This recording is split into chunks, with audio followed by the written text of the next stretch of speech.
De toutes les puissances européennes qui dominent l'Afrique, la France est l'une des plus colonialistes, sinon la plus colonialiste. Les méthodes qu'elle applique, entre parenthèses, politique d'assimilation, etc., sont telles que, malgré l'exploitation la plus féroce, on n'a pas vu surgir, jusqu'ici, dans ces colonies d'Afrique noire, une franche aspiration à l'indépendance nationale.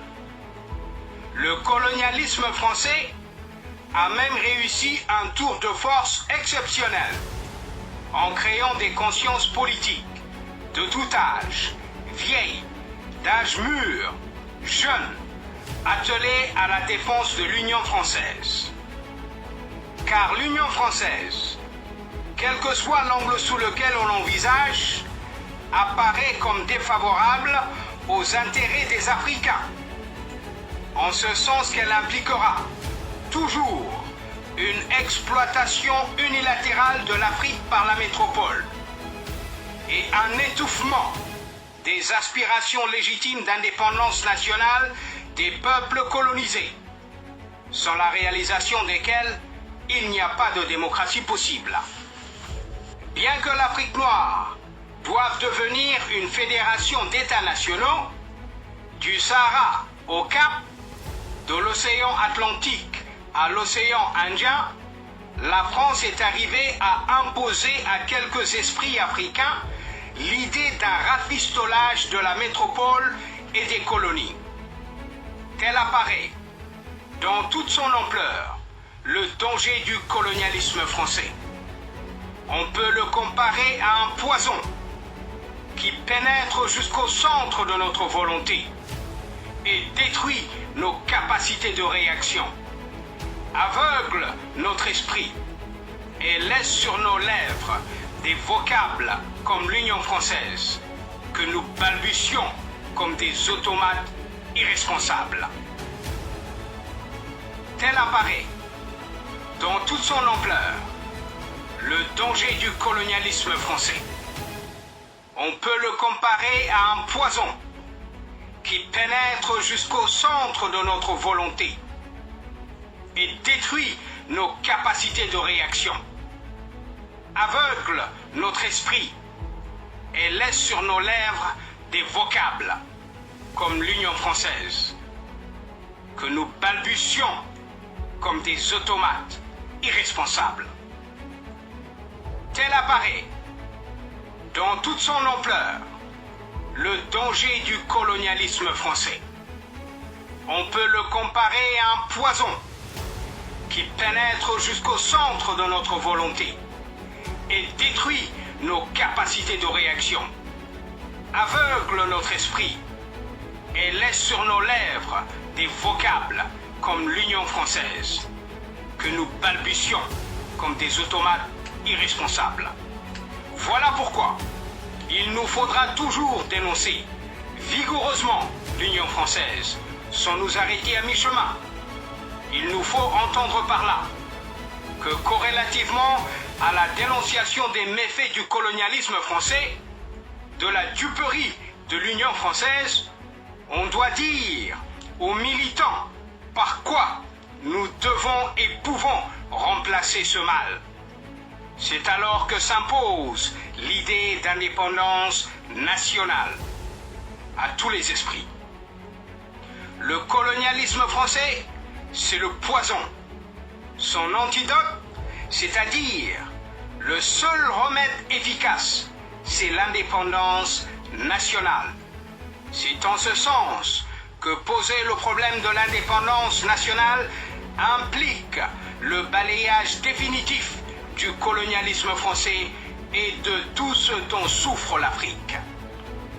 La réciproque n'est pas vraie. Se borner à la dénonciation du colonialisme français sans exprimer clairement au peuple pourquoi nous devons le remplacer, c'est en réalité s'arrêter à mi-chemin de la dénonciation.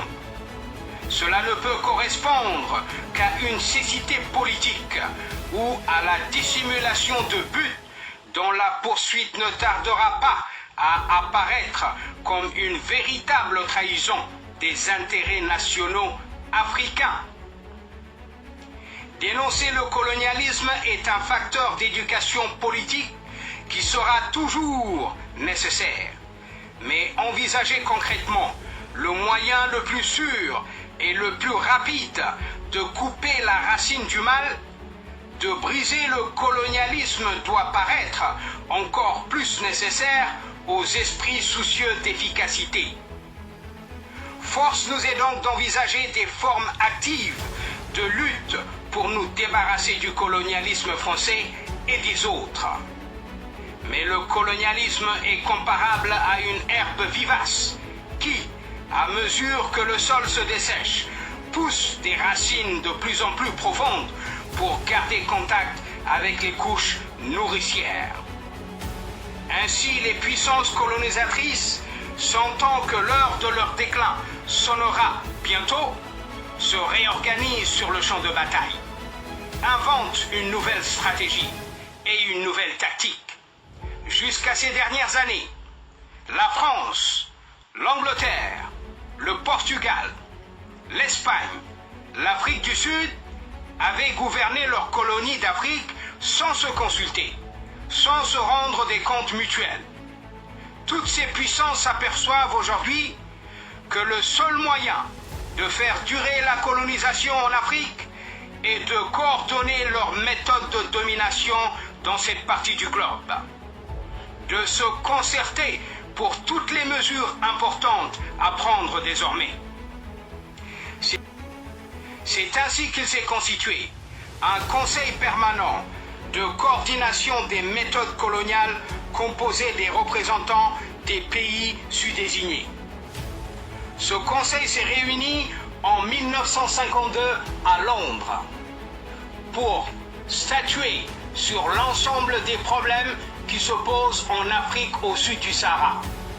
C'est dans le cadre de cette coordination des méthodes coloniales que le ministre français des colonies avait rendu l'an dernier visite à son collègue anglais. La France craignait alors les répercussions sur l'AOF de l'évolution rapide de la Gold Coast et du Nigeria vers le statut de l'indépendance nationale.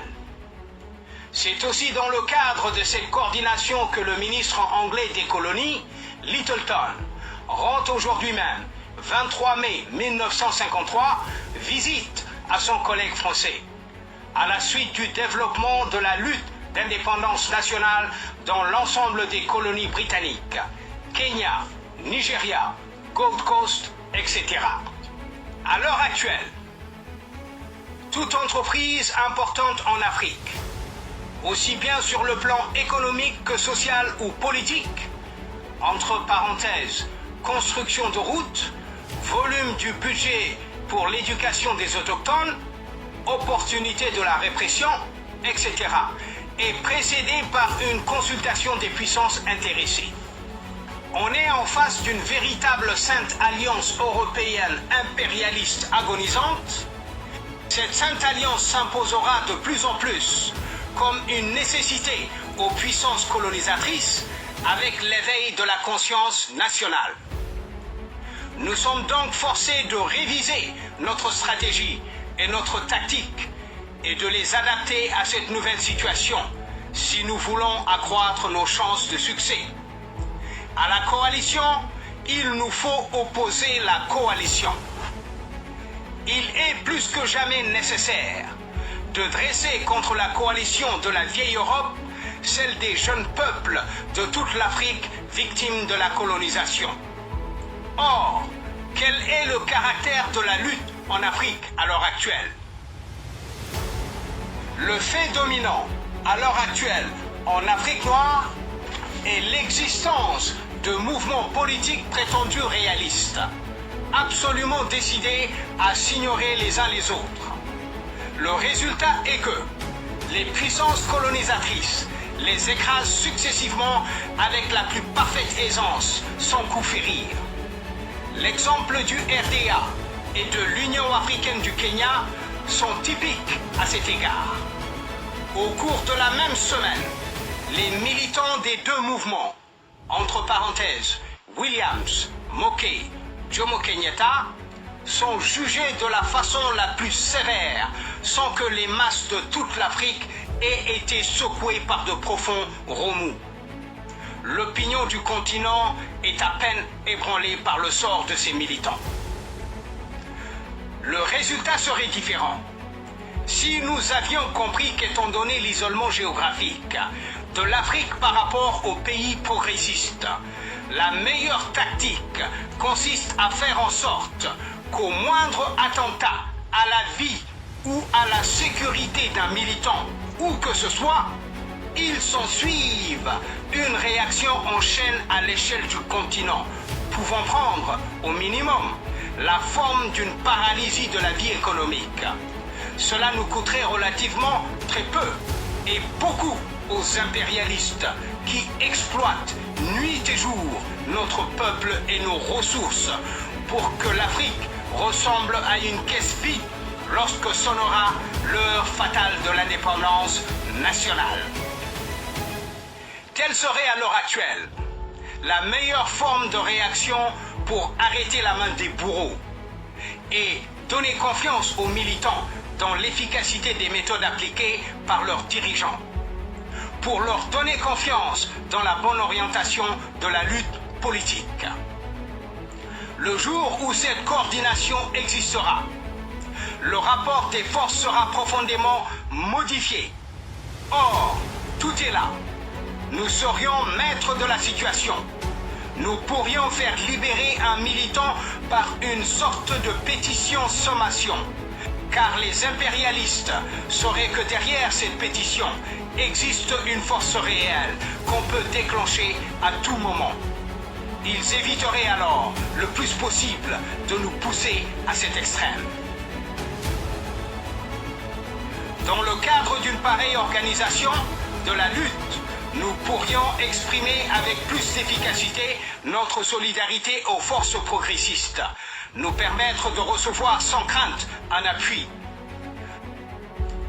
À l'heure actuelle, alors que pour plusieurs raisons, les partis progressistes européens rencontrent toutes sortes de difficultés, saper la puissance de l'impérialisme dans ses sources de matières premières et de plus-value que sont les colonies représente la meilleure contribution que les coloniaux puissent apporter à la lutte de la classe ouvrière et à la lutte pour la paix. Une telle diminution du potentiel économique de la classe dirigeante des puissances colonisatrices aurait comme conséquence intérieure, dans ces pays, une exploitation accrue des classes laborieuses, une baisse de la production, donc un accroissement du chômage par suite de la fermeture des usines. Il en résulterait nécessairement un regroupement et un redressement des forces prolétariennes pour le renversement définitif du régime. Dans les conditions présentes, indépendamment d'un événement capital possible, il apparaît donc que le geste qui doit débloquer, pour ainsi dire, le progrès social à l'échelle du monde viendra des colonies, dont la plus importante est l'Afrique noire. Le cas de l'Indochine illustre tout ce qui vient d'être dit. Bien qu'étant une colonie, la lutte sociale pour l'établissement d'un régime démocratique y est plus avancée qu'en France, car elle est entrée dans sa phase insurrectionnelle. Bien que ne rapportant plus rien à la métropole, l'Indochine engloutit chaque année des milliards d'impôts prélevés sur la classe ouvrière française, de plus en plus mécontente. Sortir de l'isolement où se trouvent engagés les mouvements africains et donner à la lutte un caractère continental, tel apparaît le moyen le plus sûr de quitter l'impasse actuelle de la politique africaine, tout en apportant une contribution de plus en plus efficace au combat pour la paix. Cette impasse est caractérisée par le fait que les mouvements qui naissent dans l'isolement rencontrent tant de difficultés qu'ils meurent ou tendent à avorter en essayant gauchement de masquer leur but véritable. Tels sont ces mouvements qui s'assignent comme but ultime, apparemment, l'intégration dans le Commonwealth ou la réalisation de l'Union française. Seul le peuple, dont nous cherchons à défendre les intérêts, est dupe de cette politique de l'autruche, car Les colonialistes raisonnent en logiciens et saisissent aisément les buts que nous taisons, d'autant plus facilement que nous cherchons à ruser. La masse seule est la grande victime parce que nous n'avons pas trouvé politique de lui dire une fois pour toutes à quoi elle doit aspirer pour se délivrer définitivement de sa misère et comment elle peut y arriver. Les sacrifices qu'elle consent sont aussi lourds que si le but de l'indépendance nationale était clairement exprimé et la coordination de la lutte à l'échelle de l'Afrique établie. En l'absence de ces précisions, la confusion règne dans son esprit. Cependant, il faut constater qu'en vertu de toutes les raisons invoquées ci-dessus, le mot d'ordre d'indépendance nationale gagne du terrain chaque jour en Afrique. Entre parenthèses, Togo, Cameroun, la plupart des colonies anglaises. À partir d'un certain degré d'organisation et d'une certaine extension, l'efficacité d'un mouvement politique dépend plus de la coordination de la lutte à l'échelle du continent et de la formulation claire du but d'indépendance nationale que d'un assouplissement de l'échine pour déjouer les interminables provocations impérialistes. Cela nous conduit à la longue qu'à un renoncement total au peu que l'on avait acquis. L'émancipation radieuse du joug colonial est aussi la théorie des puissances colonisatrices elles-mêmes. Cette coordination naîtra le jour où, à l'occasion d'une répression locale, les masses d'un territoire sous une autre domination étrangère prendront l'initiative de réagir en signe de solidarité. Une ère nouvelle commencera ce jour-là dans la politique africaine. Cette coordination naîtra le jour où, à l'occasion d'une répression locale, les masses d'un territoire sous une autre domination étrangère prendront l'initiative de réagir en signe de solidarité. Une ère nouvelle commencera ce jour-là dans la politique africaine. Les chances d'une réaction en chaîne existeront alors de plus en plus. C'est aussi par une pareille organisation de la lutte, d'abord entre colonies françaises et anglaises, que nous pourrons susciter de l'extérieur et encourager leur développement. Des mouvements politiques dans les colonies portugaises, Angola, Mozambique, en Guinée portugaise et espagnole, au Congo belge, où rien de ce genre n'existe jusqu'à présent. Évidemment, cette lutte d'indépendance nationale implique la liquidation de l'impérialisme et de la misère des masses en Afrique noire. Mais la politique préconisée ici suppose l'existence de mouvements locaux déjà constitués, ayant atteint un minimum d'organisation et de force. La tâche immédiate consiste, dès lors, à créer des mouvements locaux là où ils n'existent pas et à renforcer ceux qui existent ou à les redresser s'ils ont tendance à décliner. Dans cet ordre d'idées, on peut souhaiter vivement que les dirigeants des sections locales du RDA entreprennent, en attendant le regroupement de nos forces, le développement de syndicats paysans sur lesquels le mouvement devra s'appuyer. Cette tâche est d'importance, car un mouvement ou un parti politique ne peut survivre et se consolider que s'il a pour base les revendications vitales du peuple. C'est aussi par le moyen des syndicats que l'on peut amener la paysannerie, compte tenu de sa mentalité, à acquérir l'expérience de la lutte sociale, politique et à prendre conscience de l'efficacité de celle-ci. De leur côté, les étudiants du RDA peuvent contribuer au redressement du mouvement en prenant leurs tâches plus au sérieux, dans le cadre de l'association, en développant l'esprit sahanoviste, le respect de la discipline, le sens de l'organisation. Chaque camarade doit contribuer, dans la mesure de ses possibilités, à l'élévation du niveau idéologique général.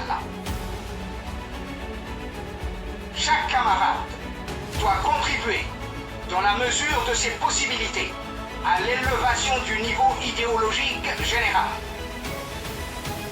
Enfin, c'est le devoir des étudiants du RDA de s'atteler à deux tâches concrètes. 1. Développer une plateforme syndicale et politique susceptible de grouper tous les étudiants africains en France, de manière à en faire de futurs militants du mouvement. 2.